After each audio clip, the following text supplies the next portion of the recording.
عطشان ما عادش لاقي شنو يروي. بعد الجبال والغابات والبحر تعبت وانا مسافر في رحله بدات من الصفر.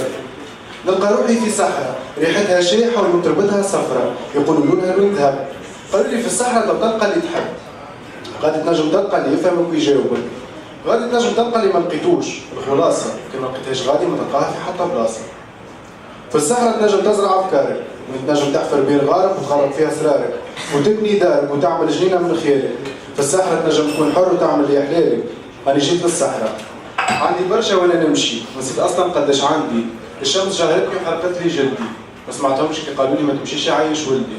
انا اللي اخترت نهجرهم وننفذ بجدي، انا اللي بحرت بسفينة خيالي عكس الموج، انا اللي غرقت في دوامة افكار ما ملهاش خروج، انا اللي عملت خريطة في ثناياهم، وانا اللي قررت ان الحكايه كيما بدات توفى معاهم، وما كنتش غلط، امانه الغلط مشهومه، ما يخلفوها الصياده كان جات تنفع البومه.